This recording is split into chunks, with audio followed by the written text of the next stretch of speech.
I actually want to start with you asking about your past 1 year experience with COVID-19 and helping patients through that. We just crossed the full year since the COVID-19 was announced as a pandemic in the world. And I know there's a lot that the doctors have learned from it. What has your experience been? It's been an extremely emotional journey this past year, being a doctor, being a wife, being a mother, being a member of the community. I've never gone through anything like this, as most of us have not. And I've learned so much during this experience. I really have. I think when I look back a year from now, I think about all the anxiety and fear and just all these fears I had every single day of what to expect, what not to expect. And I feel that at least today, a new sense of hope, a new sense of optimism, which really makes me feel a lot at ease. But having been a doctor and, having tried to help so many colleagues and friends and family through this pandemic, I feel what I've learned really is how short life can be. That seems a little bit something that we talk about very often. Life is too short. We need to make sure that we seize the day. But it's something that you really, really learned this year, seeing so many people pass away unexpectedly, not knowing exactly who would pass away or succumb to COVID-19, I think made us all feel that there is this sense of vulnerability amongst us. And so it's important to make sure that we appreciate every single day in our lives and enjoy every day the way that we should. Yeah, for sure. This past year gave us all a lot of anxiety and a lot of uncertainty, and I just hope as we move forward that we can have a more clear world, a little bit more protected world. Let's go right into some numbers that are coming in, Dr. Adimoolam, today. In the world, we're looking at about 120 million cases, and the deaths are at 2.65 million. In the United States, we are nearing 30 million cases in the country with at least 534,000 deaths. How are you looking at these number of cases and deaths? And are we successfully going down the trajectory of cases and deaths? So I think we do have some positive data that the death rate is coming down, that the number of cases are coming down as well. But if you look at the actual number of cases that we're seeing on average over the past week, it's still more than 50,000 new cases a day. I think yesterday was just 30,000 cases, and that's still such a significant number. So though we are coming down in the number of cases and the number of deaths, which is reassuring, we still need to be quite concerned. We still need to practice all of the social distancing measures that we've been doing because we're still at extremely high numbers. We're still in a pandemic, it's not done, and it's clear that people are still getting COVID and we're still infecting others with this illness. Right, and when you are looking at these number of cases and deaths, doctor, which groups do you think are the biggest contributors to the current cases? We've been talking about this a lot. The ages from 20 to 40 have been called upon as the group that has been really circulating the virus without knowing it. How do you look at it? So that is still the population where we're seeing the highest number of cases of COVID. We feel that more than 55% of the new cases of COVID is coming from this age group. And so it's still a significant group that we need to pay attention to. These are our younger individuals, in their 20s and 30s who are still maybe congregating in group gatherings where they're not necessarily socially distancing or wearing masks. Just this weekend, we had spring break in Florida. And if you see the pictures from the beach, it's crazy what we're actually seeing. Thousands of people gathered on the beach without masks, without social distancing. We're going to see a spike related to this. And I think we all need to just do our part and make sure that we're doing the right thing, which is staying 6 feet away from others, washing hands, wearing a mask. That's what's going to help us get out of this pandemic. Italy is currently under a lockdown. They've gone again into a lockdown due to the variants of coronavirus spreading across that nation. When you're looking at the COVID-19 variants here in the US, which are also being called more deadly, more transmissible, are you worried about a lockdown situation in this country, or could we have a fourth surge of coronavirus? Yes, I'm absolutely fearful of what happened in Italy to happen in the United States as well, especially if we don't do the things that we're supposed to do, which is all the social distancing measures that we spoke about already. You know, we have this concept of COVID fatigue where people are getting tired of being at home. They're tired of wearing a mask, but it is imperative that we continue to do so. We need to follow CDC guidelines. We need to follow what our public health officials are telling us to do, because we're just not where we want to be in terms of the numbers to get through this pandemic right now. Right, and when you're looking at the vaccines, doctor, do you see it being beneficial for protecting us from these variants? How are you sort of observing that? So from the data that we are getting from some of these pharmaceutical companies like Moderna and Pfizer, we see that there is some protection to these variants, which is very optimistic. But only time will really tell what's going to happen. You know, the CDC has put a lot of safety measures in place to keep our entire community safe, like avoiding travel, for example. But as more and more people decide to travel during the spring, during the summer, on airplanes especially, or any other form of public transportation, we might see even more variants spread in our communities. And then we'll have to know, do these vaccines work against these new variants? So I think we really need to focus on trying to figure out how we can get everyone to a safer place by vaccinating more and more individuals. Once we are able to get to 70% or higher of our population vaccinated, we might have some herd immunity, and then we might be able to become a little bit more lax in our way of living. But we're just not there right now. Right, and when you are looking at these vaccines, doctor, I have a couple of questions here. When you're looking at Pfizer and Moderna, the two-shot vaccine, the two-dose vaccines we're talking about, we keep on hearing that the second dose's side effects are a bit more than the first dose. People are complaining about fever of 102, they're complaining about body aches, they're complaining about fatigue, and a lot more. Why is the second dose so much more powerful? The second dose is more powerful because it is a second hit against our immune system. So with the first vaccination dosing, your body is already introduced to this vaccination and it has an immune response.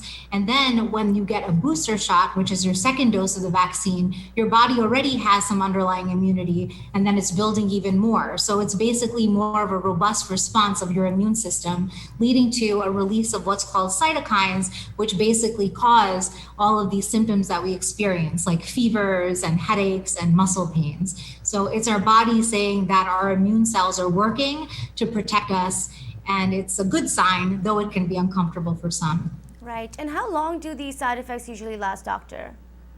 So everyone's different, but typically you might see the side effect anywhere from 48 to 72 hours from your last vaccination dose, and it typically can last for a few days up to a week.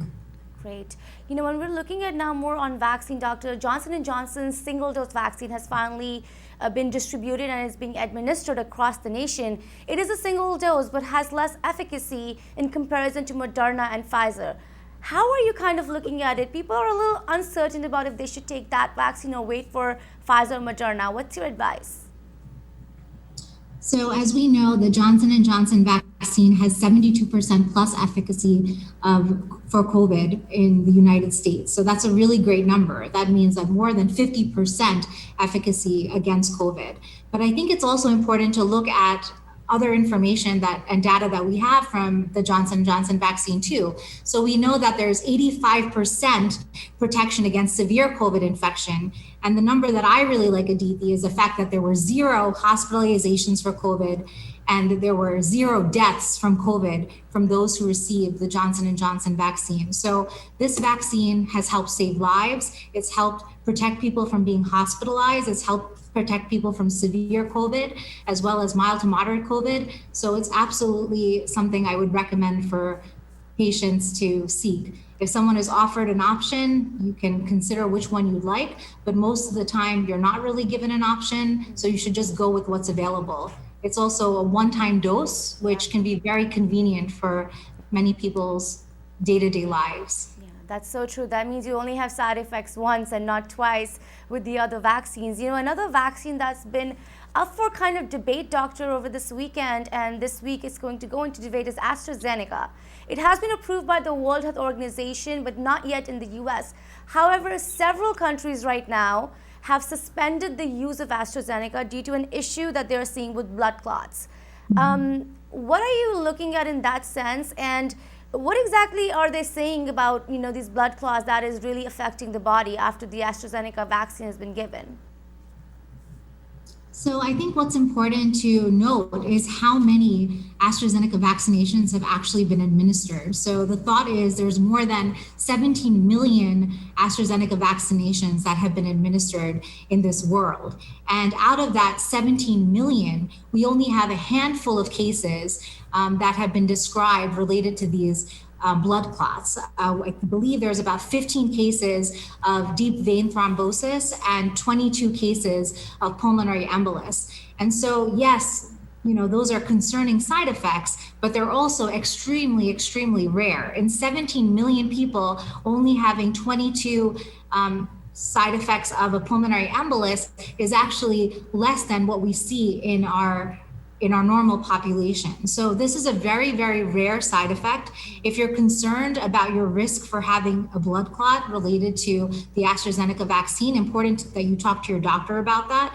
But from the data that we have from the AstraZeneca trials, it suggests that most of the patients who actually received the AstraZeneca vaccination in the clinical trial, this was again a rare side effect, and the same type of side effect was even seen in the placebo population in people who didn't even get the vaccination. So it tells you that there may not necessarily be a cause and effect, meaning that the AstraZeneca vaccine causes blood clots. We need more data. And I think it's important for people to also think about COVID-19 and the risks of developing blood clots even from COVID-19 infection. We know that COVID-19, one of the symptoms can be blood clots, pretty significant blood clots that can lead to damage to the kidney or damage to lung function, for example. So I think we need to think about how this vaccination can really help prevent a lot of the complications of COVID, such as blood clots in general, and which are probably at their higher risk for that if they get COVID than they are if they actually get a vaccination. When you're looking at AstraZeneca, doctor, and when we're discussing the situation, do you think they're going to need to do these booster shots that we're talking about, perhaps so that they can tackle the variants and so on and so forth? So I think that at least in the United States, we're still looking through the data that AstraZeneca is able to provide us with, because as you know, this is not authorized in the United States as of yet. Right. But from what we can tell, the data that they've released, it looks like there may be some protection against some variants. Right. Now, $1 million question for you that everyone that's getting vaccinated across the nation is asking, doctor, once you have had the 2 doses of the shot, what is safe to do after you're being vaccinated? Can you travel? Could you go to restaurants? Can you visit your elderly? What do you recommend? So as I'm sure most of you are aware of the new CDC guidance that came out a few weeks ago related to what patients who've gotten their full vaccination dosing, meaning that they have received both vaccines, if they got Pfizer and Moderna or the first vaccine of Johnson & Johnson, and it's been 2 weeks since their last dose, what they can actually do. And so the guidance has been that if you are vaccinated, you can be indoors with a vaccinated individual or small household unit, and be able to take off your mask and not socially distance. But it has to be a small gathering indoors. The CDC is still recommending that people who are vaccinated are not gathering in moderate to large group settings. And the CDC is also recommending that people do not travel in airplanes or other forms of transportation, because they fear that there may be a spread of variants related to travel. Another debate that's been really prevalent on vaccination, doctor, is the debate on if educators and teachers and school staff should be vaccinated before schools open up. CDC says that it's safe to open up school. In fact, today, Dr. Fauci, nation's leading health expert, said that perhaps even a 3 feet distance between students is more than enough to keep schools safe. How are you looking at this? There's a lot of teachers and families that are concerned about them not having vaccinated because they can spread the disease amongst each other. What's your recommendation on this? So I'm glad to say that we do have data now from research that's been done in large institutions like Brown University, looking at schools and reopening of schools and whether or not there was an increased case of COVID-19 within these school systems. And it looks like as long as there are social distancing measures in place, the students are wearing masks, the teachers are wearing masks, people are keeping, 6 feet distance away from each other, that the risk of infection in this kind of circumstance is less than 1%. So there is a risk, of course, but if you are doing all social distancing measures, that risk becomes very minimal. And when we look at risk and benefit ratio, it may be that less than 1% risk is something that would be okay, because we think about the well-being of our students and how they've been socially isolated and how their learning is disrupted during this pandemic. It might actually be more beneficial for them to be in schools. Wow, that's a great positive outlook on sending kids back to school. I know it's a huge aspect of our community right now to push for that. Doctor, when we are looking at everything that's happening in the nation, what's something that's concerning that's come out is some states are loosening restrictions, and states like Texas and Mississippi have lifted their public mask mandate. So my question to you is that a wise decision to do? And say if other states follow that, what's the worst case scenario? Yeah, I mean, it's really disconcerting to see that so many states are thinking about lifting these mask mandates. I think masking is really what's helped protect us, right, up until this point. I think we know, at least from COVID-19, that it spread through respiratory droplets. So speaking or sneezing or spreading nasal secretions. If we can avoid that by wearing a mask, we're decreasing the risk of infection from one person to the other. So I am fearful for what the decrease in these the increase in these changes is throughout the nation is going to mean for our population. I worry that if less people wear masks, there's going to be more cases of COVID, and then we're just going to go back to where we were a few months ago, where we were dealing with another surge. Right. Do you see us wearing a mask for a while, Doctor, about the end of this year or maybe into next year? I do. I think that masks are really going to be part of our new normal living. I think until we reach that level of what everyone's talking about, which is herd immunity, after we've received enough vaccinations, we are really going to be needing to continue with our protection with social distancing measures. And I think the biggest thing we'll have to do is continue to wear a mask unless the CDC comes out with new guidelines for what vaccinated people can do. Right, so important to wear that mask. I cannot stress it enough on the show or all the shows that we do. Doctor, I have two more questions left here for you. Dr. Anthony Fauci, again, nation's leading health expert in COVID-19, has said that federal COVID-19 guidelines will be more liberal by 4th of July if cases drop as more Americans are vaccinated. How liberal should these guidelines be according to you? What is he referring to?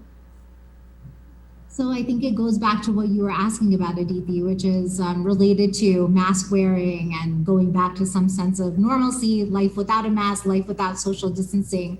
That's what it means by liberalizing measures. I don't know. I think it's too soon at this point to be able to say where we'll be. But I think we hope that when we achieve herd immunity, as more and more people are vaccinated, we are going to be at less risk of hurting each other by infecting each other. So I think we're not there yet, but hopefully in the future, we'll see more and more changes in our general society measures in terms of who we can be with when we're not wearing masks, how many restaurants can open to capacity that's higher than 50%, et cetera. So we're taking small steps to get there, but as more people get vaccinated, we'll have even closer steps towards a new normal life. Right. When we're looking at all of this, Doctor, this is actually my second last question. I have one after this. Patients that are at high risk, as we always talk about, South Asians are a population that's at high risk. We have a lot of diabetes, heart issues, lung issues, cholesterol, you name it, and we have it. How are you looking at this population right now? How important is it for them to be vaccinated? What's the biggest advice you could give them right now? If there's no contraindication for any person who's high risk, especially those living with diabetes or heart disease, you should absolutely consider getting the vaccine. The reason why is because the vaccine will protect you from severe COVID infection and will protect you from dying from COVID-19. And so at least you can guarantee that you'll be able to live a more safe life in the way that you're protected with the vaccination. Right. So it may help you with some of those fears and anxieties that you've been dealing with during this entire pandemic in some way. And doctor, how important is for these people to go to their doctors and maintain their regular checkups and blood work and more? It's extremely important.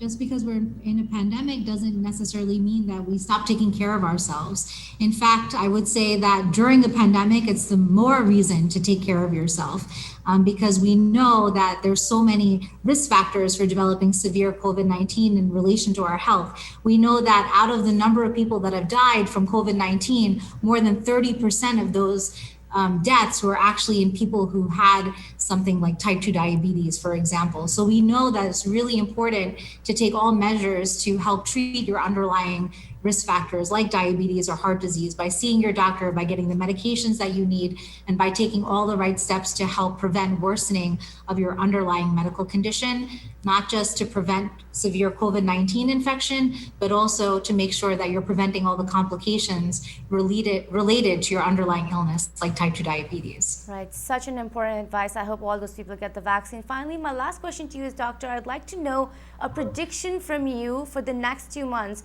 What do you think is going to happen around COVID and this pandemic? What's your biggest worry as well? So I think as we see, with what the CDC recommended to us a few weeks ago with, vaccinated people and how they can change their lifestyle and interact with other vaccinated individuals, I see that the number of vaccinated individuals is increasing significantly, which makes me very happy. That's still 10% of our population. We have a lot more to go. And I think we're at least doing much better, Aditi, from the last time we spoke in relation to the supply of the vaccine meeting the demands of the people. We're in a much better place than we were just a few weeks ago. So I'm really optimistic for the future in that way. And I do believe that as more people get vaccinated, we'll have more guidance in terms of how life can become a little bit more normal and how we can start going back to lessening restrictions and going back to our daily activities like being with friends, going to restaurants, being outside, but we're just not there right now. What I'm fearful of is another question you asked, and I think my biggest fear is the fear of COVID fatigue. I think we are seeing people getting vaccinated, which is great news, but we're also seeing cases. We still have cases. We have more than 60,000 cases a day in some cases. And just recently we came down to 30,000 cases in one day. I mean, that's a significant number. So we're still in a pandemic. We are still seeing high cases of COVID, and we still only have 10% of our population vaccinated. So this is not the time to stop wearing a mask. This is not the time to stop all those social distancing measures that you've been doing so wonderfully for the past year. If we don't continue to do these things, we're just going to go back into a place where we were a couple of months ago, and we can very easily go into another lockdown the way that Italy did if we're not careful.